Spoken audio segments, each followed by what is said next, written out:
জাতীয় গান বন্দে মাতরমের অপমান করলে পেতে হবে শাস্তি, এবার এমন আইন আনতে চলেছে কেন্দ্র। সোমবার সংসদের বাদল অধিবেশনের প্রথম দিনেই রাজ্যসভায় এই সংক্রান্ত বিল পেশ করবেন কেন্দ্রীয় স্বরাষ্ট্রমন্ত্রী অমিত শাহ। এই আইন তো দেশে অনেক আগে হওয়া উচিত ছিল। বিশ্বের কোনো দেশের তাদের জাতীয় গান, জাতীয় সঙ্গীতকে কেউ অপমান করার সাহস পায় না। এখানে অবশ্যই এটা কম্পালসারি করা উচিত, কারণ জাতীয় পতাকা থেকে জাতীয় সঙ্গীত, জাতীয় প্রতীককে নিয়ে এখানে অনেক হাসি মজাক করা হয়। সে অধিকার কারো নাই, রাষ্ট্র সর্বোপরি।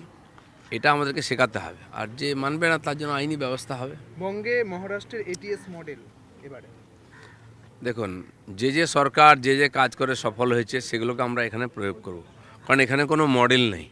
যে যা ইচ্ছা করতে হয় এরকম মডেল, সেটা চলা উচিত নয়। সেজন্য আইন শৃঙ্খলা প্রতিষ্ঠিত করা, প্রশাসন সুচারুরূপে চলবে, এরকম যা বিভিন্ন রাজ্যেতে হয়েছে সেটা এখানেও ব্যবহার করব আমরা। বিধানসভায় আজকে 3টি বাজেট, স্বাস্থ্য বাজেট, পঞ্চায়েত বাজেট, পরিবহন বাজেট, কি চমক থাকছে? এই সপ্তাহটা পুরো বাজেট ডিপার্টমেন্টাল বাজেট হবে। পিছিয়ে গেছে 10-12 দিন, এটা আগে হওয়া উচিত ছিল।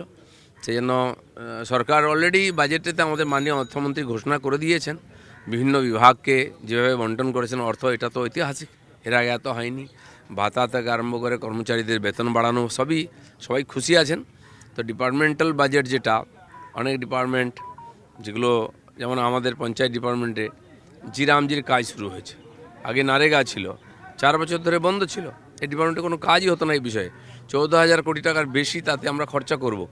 তো তার জন্য বন্টন হবে। এই ধরনের গুরুত্বপূর্ণ বিষয়, সমস্ত বিভাগের বাজেট ক্লিয়ার হয়ে যাবে আজকে। আর সবাই নিশ্চিন্ত থাকুন, খুব ভালো বাজেট হবে। নিয়োগ নিয়ে কি কিছু আজকে বলা হবে পঞ্চায়েত নিয়োগ? সেটা সরকার যথাসময়ে নোটিফিকেশন জারি করবে। আর কথাবার্তা চলছে, তার জন্য আমাদের কিছু বিল আনতে হচ্ছে, ল অ্যামেন্ডমেন্ট করতে হচ্ছে। যে এখানে জেলায় জেলায় নিয়োগের ব্যবস্থা ছিল, সেটাকে চেঞ্জ করে পিএসসির মাধ্যমে করার জন্য একটা আলাদা নোটিফিকেশান পরে জারি হবে। আপাতত বাজেট নিয়ে চলছে এবং শেষে কিছু বিল পাস হবে। ম্যানগ্রোভ অরণ্য নষ্ট করে কোথায় কোথায় রিসর্ট তৈরি হয়েছে এবং কার কার মালিকানায় তৈরি হয়েছে, বিগত তৃণমূল নেতা মন্ত্রীদের প্রভাব কতটা ছিল, এ বিষয়ে জানতে অডিটের সিদ্ধান্ত। নতুন করে ফাইল খুলে রিসর্ট ধরে ধরে অডিট করার নির্দেশ বনমন্ত্রী মনোজ রাওয়ের। এবার কি তাহলে ম্যানগ্রোভে বুলডোজার চলবে? দেখুন, বহু ফরেস্টের জায়গাতে দোকানপাট, হোটেল হয়ে গেছে। হোটেল নদীর ধারে, সমুদ্রের ধারে, ইরিগেশনের জায়গায় এগুলো অবৈধভাবে নির্মাণ হয়েছে, যাতে আমাদের এই যে দুর্যোগ হলে অসুবিধা হয় তার সুরক্ষা দেওয়া যায় না। নদী বাঁধ ভেঙে যাচ্ছে, লুট হয়ে যাচ্ছে। এ বহু কাজ বহুদিন ধরে হয়ে এসেছিল অনৈতিকভাবে। এ সমস্ত কিছু দেখা হচ্ছে খুঁটিনাটি। অবৈধ কিছু হলে সরকার তার প্রতিকার করবে। রাজ্যের ট্যাক্সি চালকদের জন্য এবার নতুন পদক্ষেপ করলো বিজেপি সরকার। গাঁটছড়া বাঁধল ভারত ট্যাক্সির সঙ্গে। চালকদের আয় বৃদ্ধির পাশাপাশি যাত্রীরাও কি এবার কি সুবিধা পাবে? নিঃসন্দেহে এখন এখানে কোনো কিছু রুল ছিল না, যে যা ইচ্ছা করতো। একটা রুলের মধ্যে সব নিয়ে আসার চেষ্টা হবে, যাতে সাধারণ মানুষের সুবিধা হয় যাত্রী হিসাবে, এবং যারা সেবা দিচ্ছেন তারাও যারা উপকৃত হন। এমনকি ধরুন টোটো মানুষের সুবিধার জন্য এখানে এন্ট্রি দেওয়া হয়েছিল, এখন এটাই সবচেয়ে বড় যানজটের কারণ হয়ে গেছে।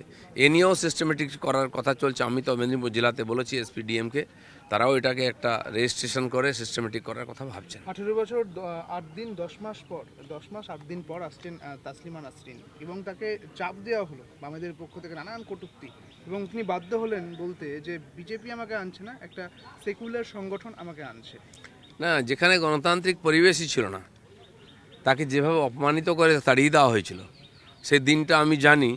হঠাৎ দুপুরবেলা স্কুল থেকে বাচ্চারা ফিরছে, বাবা মা রাস্তায় বেরিয়েছেন, বাচ্চাদের নিয়ে বাড়ি ফিরছেন, হঠাৎ আগুন জ্বলতে আরম্ভ করলো, রাস্তায় বোম পড়তে আরম্ভ করলো, চারিদিকে আগুন দাউ দাউ করে, গাড়ি ঘোড়া বন্ধ হয়ে গেল, হাহাকার। কি ভয়ে ভয়ে মানুষ গেছে, রাত অবধি বাড়ি পৌঁছতে পারেনি। কারা করেছিল? সিপিএম কিচ্ছু করেনি, সেনা নামিয়েছিল, পুলিশকে তুলে নিয়েছিল, বুদ্ধবাবুর আমলে হয়েছিল, আমরা দেখেছি, এগুলো ভুলিনি।